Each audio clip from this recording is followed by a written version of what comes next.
عظیم منگول فاتح چنگیز خان قریب سن 1162 میں پیدا ہوا۔ اس کا باپ ایک معمولی منگول سردار تھا جس نے اپنے بیٹے کا نام ایک مفتوح حریف سردار کے نام پر تیموجن رکھا۔ جب تیموجن 9 برس کا ہوا اس کے باپ کو ایک قبیلہ کے افراد نے قتل کر دیا۔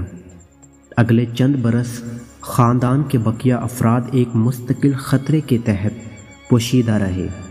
یہ ایک بدشگون آغاز تھا۔ تیموجن کو اچھے دن دیکھنے سے پہلے نہایت ضبو حالات سے دوچار ہونا پڑا۔ سن 1177 میں اپنی نوجوانی میں وہ حریف قبیلے کے ایک دھاوے پر گرفتار ہوا۔ اس کی گردن کے گرد چوبی حلقہ باندھ کر اسے اسیر رکھا گیا۔ بیچارگی کی اس حالت سے نکل کر ایک قدیم اور بنجر ملک کا ناخواندہ یہ اسیر تیموجن دنیا کے انتہائی طاقتور انسان کے طور پر ابھرا۔ چنگیز خان نے غلامی کے دوران اپنے اغوا کاروں میں سے ایک کو اپنا دوست بنایا اور اس کی مدد سے فرار ہو گیا۔ اس کی ترقی کا آغاز اس اسیری سے فرار ہونے کے بعد شروع ہوا۔ وہ اپنے باپ کے ایک دوست اور وہاں موجود متعلقہ قبائل میں سے ایک کے سردار تغرل سے جا ملا۔ آگے کئی برسوں تک ان منگول قبائل میں ہلاکت خیز جنگیں جاری رہیں جن میں تیموجن نے عظمت کی طرف اپنا سفر جاری رکھا۔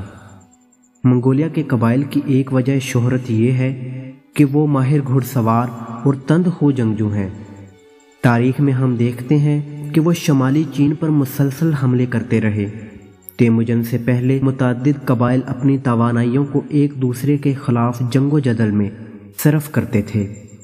فوجی دلیری، منافقت، صفاقی اور انتظامی اہلیت کے ملے جلے امتزاج کے ساتھ تیموجن نے ان تمام قبائل کو ایک مرکزی قیادت کے تحت متحد کر لیا۔ سن 1206 میں منگول سرداروں کے ایک اجلاس میں اسے چنگیز خان یا کائناتی شہنشاہ کا خطاب دیا گیا۔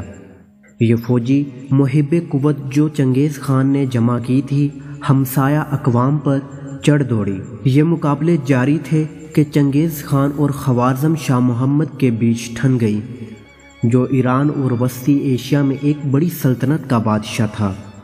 اس تنازع کی بنیاد اس وقت شروع ہوئی جب سن 1218 میں چنگیز خان نے سلطنت خوارزم میں ایک تجارتی قافلہ بھیجا۔ فراب کے گورنر نے تجارتی مال پر قبضہ کر کے تمام تاجروں کو مار ڈالا۔ چنگیز خان نے شاہ خوارزم سے خون بہا طلب کیا تو شاہ نے وفد کے 3 میں سے ایک شخص کو قتل کر دیا اور 2 کے بال مونڈ دیے۔ چنگیز خان نے 2 لاکھ سپاہیوں کے ساتھ سمرقند، بخارا اور ریاست کے دوسرے شہروں پر قبضہ کر لیا۔ سن 1219 سے سن 1221 تک ہونے والی لڑائی میں سلطنت خوارزم کے 12.5 لاکھ افراد مارے گئے۔ چنگیز خان نے گورنر کو گرفتار کر کے اس کی آنکھوں اور منہ میں پگھلی ہوئی چاندی انڈیل دی۔ اس لڑائی میں چنگیز خان نے وسطی ایشیا اور ایران کو تہو بالا کر کے رکھ دیا۔ خوارزم شاہ کی سلطنت مکمل تباہ ہو گئی۔ دیگر منگول فوجیں روس پر حملہ آور ہوئیں۔ ادھر چنگیز خان نے افغانستان اور شمالی ہند پر دھاوا بول دیا۔ چنگیز خان جنگیں جیتنے اور سلطنت کے استحکام کے لیے بہترین اور بعض دفعہ عجیب و غریب منصوبہ بندی کرتا۔ چنگیز خان اپنے مفتوحہ علاقوں پر قبضہ برقرار رکھنے کے لیے وہاں کے حکمران خاندانوں میں اپنی بیٹیوں کی شادی کر دیا کرتا تھا۔ اس کے بعد وہ اپنے دامادوں کو میدان جنگ میں بھیج دیا کرتا تھا تاکہ ان کی غیر موجودگی میں حکومتی امور اس کی بیٹیاں سنبھال سکیں۔ داماد عموماً جنگوں میں مارے جاتے اور اس کی بیٹیاں کامیابی سے حکومت کرتی رہتیں۔ جنگوں میں اکثر چنگیز خان اپنی فوجوں کی تعداد بڑھا چڑھا کر ظاہر کرتا۔ چنگیز خان علاقے میں اپنی زیادہ تعداد کی افواہیں پھیلاتا اور گھوڑوں پر لکڑی کی ڈمی بٹھا کر دشمنوں کو مرعوب کرتا تھا۔ ان طریقوں سے وہ اکثر جنگ جیت جایا کرتا تھا۔ چنگیز خان حیاتیاتی ہتھیار استعمال کرنے والا پہلا جنگجو تھا۔ اس کی منگول فوج محاصرے کے دوران شہر میں منجنیق کی مدد سے ایسے مردہ فوجیوں کو پھینکتی تھی جو تعاون سے متاثر ہوتے تھے۔ چنگیز خان جن علاقوں کو فتح کرنا چاہتا تھا انہیں ہر طریقے سے فتح کرنے کی کوشش کرتا۔ اس کے لیے وہ دریا تک کا رخ بدل کر شہروں کی طرف کروا دیتا اور ضروریات زندگی کی فراہمی بھی کاٹ کر رکھ دیتا تھا۔ چنگیز خان جہاں دشمنوں کی ذرا سی غلطی بھی معاف نہ کرتا، وہاں اپنے بڑے سے بڑے دشمن کو بھی معاف کر دیتا۔ چنگیز خان نے میدان جنگ میں اپنی گردن پر تیر چلانے والے شخص کو نہ صرف معاف کر دیا بلکہ اس سے بہترین اور قابل اعتماد جرنیلوں میں بھی جگہ دی۔ چنگیز خان نے اپنے ارد گرد طاقتور اور ذہین افراد جمع کر رکھے تھے۔ ان میں سے اس کا ایک سب سے اور اہم مشیر کنفیوشس کا پیروکار تھا۔ چوکائی نامی اس مشیر نے چنگیز خان کو قتل عام کرنے کی بجائے ٹیکس لینے کا مشورہ دیا۔ سن 1225 میں وہ منگولیا لوٹا، جہاں سن 1227 میں فوت ہوا۔ اپنی موت سے کچھ ہی دیر پہلے اس نے درخواست کی کہ اس کے تیسرے بیٹے اوگدائی کو اس کا جانشین مقرر کر دیا جائے۔ یہ ایک دانشمندانہ انتخاب تھا جس کی وجہ سے سلطنت یورپ تک پھیل گئی۔ چنگیز خان کی نسل بعد میں بہت بڑھتی تھی۔ آج بھی ہر 200 میں سے ایک شخص کا سلسلہ نسب چنگیز خان سے جا ملتا ہے۔ چنگیز خان نے مرنے سے پہلے اپنے دفن ہونے کو خفیہ رکھنے کی بھی خواہش ظاہر کی۔ تدفین کے بعد اس کی قبر پر گھوڑے دوڑائے گئے تاکہ زمین ہموار ہو جائے۔ ہر اس شخص کو مار دیا گیا جو اس کی قبر کے مقام سے واقف تھا۔ جن غلاموں نے قبر بنائی تھی انہیں کچھ سپاہیوں نے قتل کیا اور پھر غلاموں کو قتل کرنے والے سپاہیوں کو بھی قتل کر دیا گیا۔ یہ بھی کہا جاتا ہے کہ ایک دریا کا رخ اس کی قبر کی طرف موڑ کر قبر کو ہمیشہ کے لیے گمنام بنا دیا گیا۔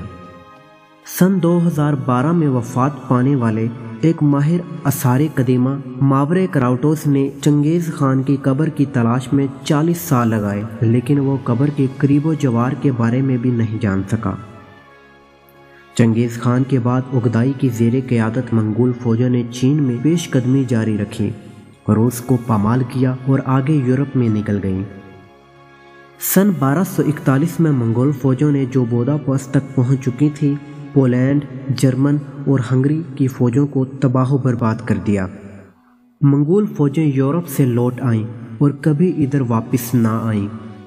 اس کے بعد جانشینی کے مسئلہ پر منگول سرداروں میں خاصی لے دے ہوئی، تاہم چنگیز خان کے پوتوں منگو خان اور قبلائی خان کی زیر نگرانی منگول ایشیا میں داخل ہوئے۔ سن 1269 تک جب قبلائی خان نے چین کی فتح مکمل کی تو منگولوں کی سلطنت تاریخ کی وسیع سلطنت بن چکی تھی۔ ان کے زیر تسلط چین، روس، وسطی ایشیا کا علاقہ تھا۔ اس کے علاوہ ایران اور جنوب مغربی ایشیا کا بیشتر حصہ بھی شامل تھا۔